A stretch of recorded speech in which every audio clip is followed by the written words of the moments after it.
Let's look at the course activity planner to give you an idea of the course deadlines and some options for structuring your time throughout a live course. We recommend using the course activity planner to map out the activities of your course in advance. That way you can decide how to plan your instructional time around your other weekly commitments. Perhaps you prefer to work longer days during the week and take your weekends off. By planning ahead, you can do that. Maybe you need to drop into your classroom briefly during the week and save the bulk of your work for the weekends.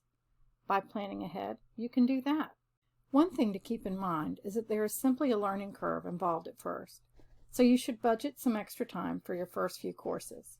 You'll become more efficient as you gain experience teaching with us. Now I'm going to briefly go over some of the course deadlines and share some ideas for how you might create a workflow. You can try out different strategies once you've gotten a feel for things to find a routine that works best for you. On the course activity planner, the items in all caps are student deadlines. The bold red text represents hard and fast faculty deadlines. These are the due dates that you are required to meet.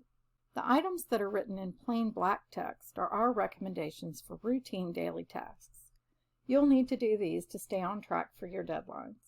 Then in italic blue text are some further suggestions for how you could spend your work time throughout the week.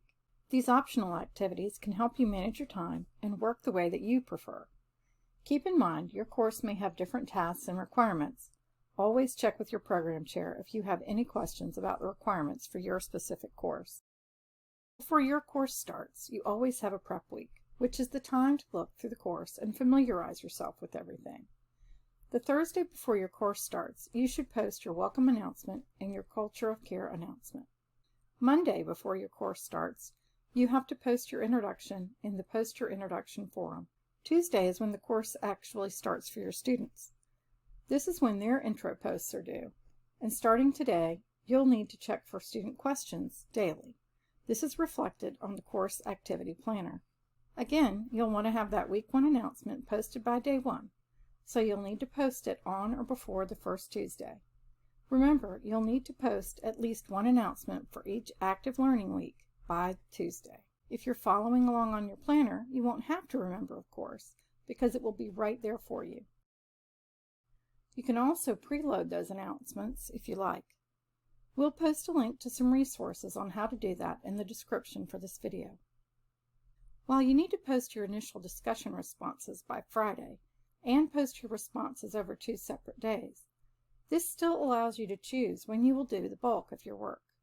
You could plan to use Wednesday and Thursday to start responding to students in the discussion forum and finish responding by the deadline on Sunday. Or maybe you choose to do it on Thursday and Friday and take Saturday and Sunday off. Here is where planning your week allows you to make some choices about your schedule. Some of the hard and fast deadlines are the due dates for grading.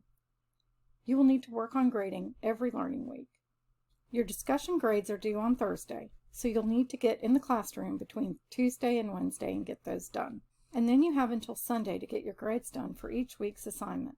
How you do that is up to you.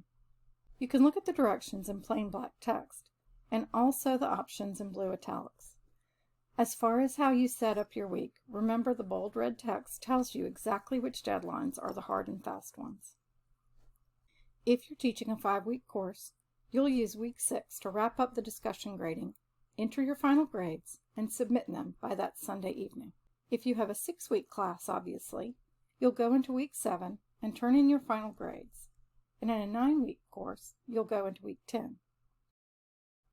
We strongly suggest downloading and personalizing this course activity planner and having it, as well as the UAGC standard instructional expectations, handy for your first few courses to make sure that you're meeting all these expectations and supporting your students right from the start.